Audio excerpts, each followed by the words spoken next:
Court আমাদের যে দক্ষিণ সাউথ আর কি, ডায়মন্ড হারবার কোর্ট, ওখান থেকে সমস্ত উকিলবাবুরা আছেন। বারাইপুর কোর্ট, ওখান থেকে উকিলবাবুরা আছেন। ডায়মন্ড কোর্ট, ওখান থেকে উকিলবাবুরা আছেন। আলিপুর পুলিশ কোর্ট, জজ court, high court and supreme court, এই সমস্ত যে কোর্টগুলো বললাম, সমস্ত মামলা কিন্তু এই কোর্টের মধ্যেই থাকবে। যতগুলো কোর্ট বললাম, জেলার লোক হলে জেলা, রাজ্যের লোক হলে রাজ্যে, আর যদি ন্যাশনাল থাকে তাহলে চলে যাবে আমাদের সুপ্রিম কোর্টে চলে যাবে। এই সমস্ত কোর্টে কিন্তু আমাদের লিগ্যাল ফ্রন্ট অলরেডি তৈরি হয়ে আছে। যে কোনো মামলায় যদি সংগঠন করতে গিয়ে হয়ে যায়, সেক্ষেত্রে কিন্তু আমরা যেহেতু বেলেবেল সেকশন হবে, যে জামিনযোগ্য মামলা, সেইগুলো কিন্তু আমরা থানায় গিয়ে উকিলবাবুরা জামিন করে নিয়ে বাড়ি পৌঁছানোর ব্যবস্থা করব। আর যেগুলো নন বেলেবেল, যেগুলো জামিনযোগ্য নয়, সেটা কিন্তু আমরা কোর্ট থেকে জামিন নেব আপ টু 7 ডেজের মধ্যে, যদি মিথ্যা মামলা হয়ে থাকে। পারিবারিক কোনো ম্যাটার হলে আমরা সাহায্য করবো অবশ্যই, কিন্তু সময় লাগে। সেক্ষেত্রে সংগঠন করতে গিয়ে যদি কোনো মামলা হয়ে যায়, কোনো রকম আইনি জটিলতা তৈরি হয়ে যায়, সেক্ষেত্রে কিন্তু আমরা দায়িত্ব নিয়ে ওনার বাড়ি পৌঁছে দেওয়ার ব্যবস্থা করব। সেই সঙ্গে সঙ্গে ওই সময়কার ওনাদের সমস্যা হচ্ছে, সেই চেয়ারম্যান সাহেব বললেন শুনি যে এখানে আমাদের যে স্ট্রেঞ্জ কি আছে তার দেখা। এখানে যা দেখলাম স্ট্রেঞ্জ খুব সুন্দর, অসাধারণ।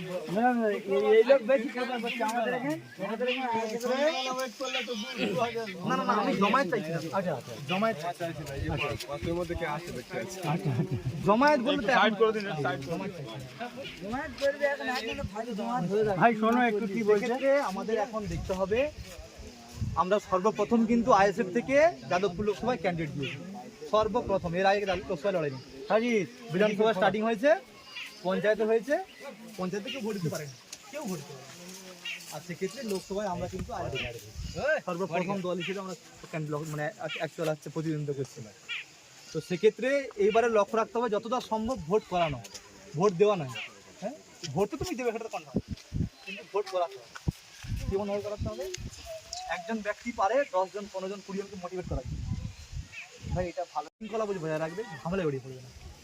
হতেই পারে আমার প্রোডাক্টটা খারাপ হতেই পারে, ভালো হতে পারে, সেক্ষেত্রে পছন্দের ব্যাপারটা ওনাদের।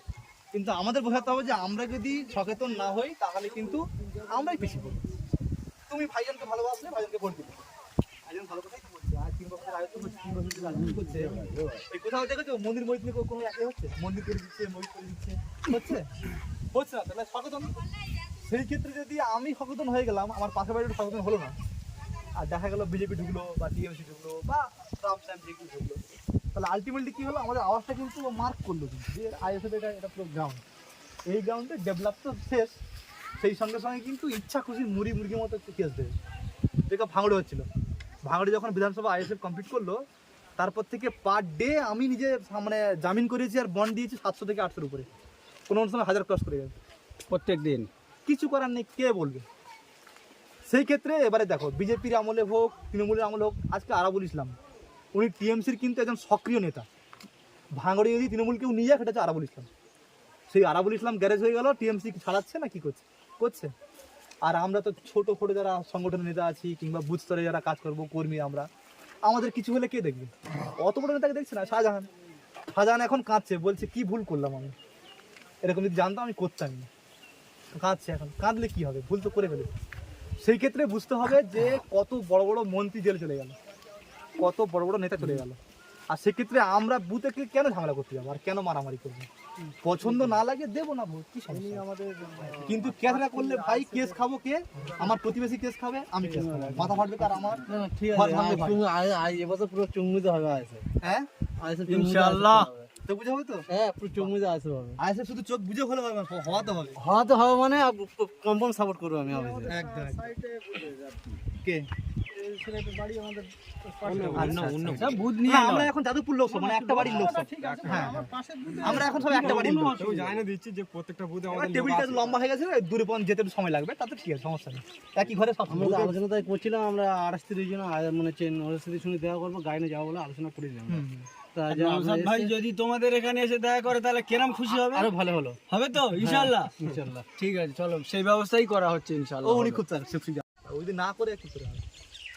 তো 1 মাস পরে মাথায় ও গেল, কিন্তু ওর প্রবল ইচ্ছা, মাধ্যমিকে, উচ্চ মাধ্যমিকে, গ্র্যাজুয়েশনে খুব ভালো রেজাল্ট। এবার ও স্বপ্ন দেখেছে যে আর বিএ পাস করে আর বিএড দিয়ে কিছু হবে না, সেক্ষেত্রে আমি ল পড়বো। ল পড়ার জন্য একটা কোটা আছে এমপি, তাহলে এমপি যদি এটা লিখে দেয়, ওখানে একটা কনসেশন পেয়ে যাবে। ল কলেজে মানুষের সাইড থাকবে,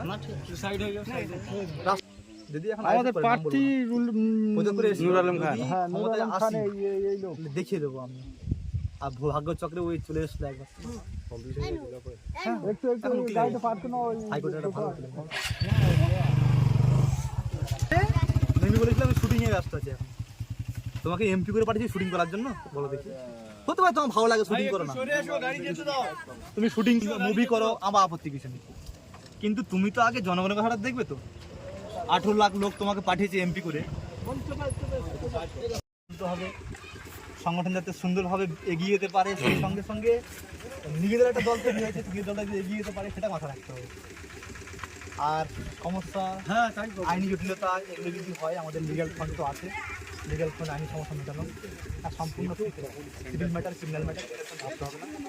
আর সেই সঙ্গে যেগুলো সলিউশন লাগবে, অর্থাৎ সাজেশন যেগুলো দেওয়ার, যে এইটা করো ওটা করো, সেটা ডাইরেক্ট বলবেন, আমরা সেটাকে নিয়ে সেভাবে চেষ্টা করবো আরো মজবুত করার। হকের উপরে লড়তে, তোমরা চালচোর নয়।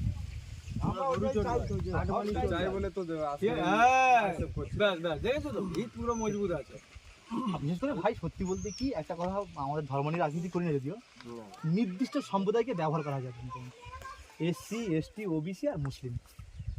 আর এই তো পঞ্চায়েত পর্যন্ত আমরা টিএমসি করেছি, ঠিক রমজান মাসে এসে দেখবে, রমজান মাসে এসে গেলেই সব যত সে কংগ্রেস বলো টিএমসি বলো সেটা সব মাঠে টুপি পরে নেবে আর ইফতার খাবে।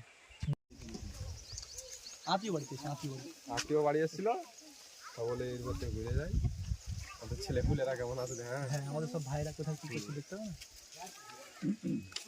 অনেকে আবার আছে না লজ্জায় বলতে পারে না, কেস খাচ্ছে।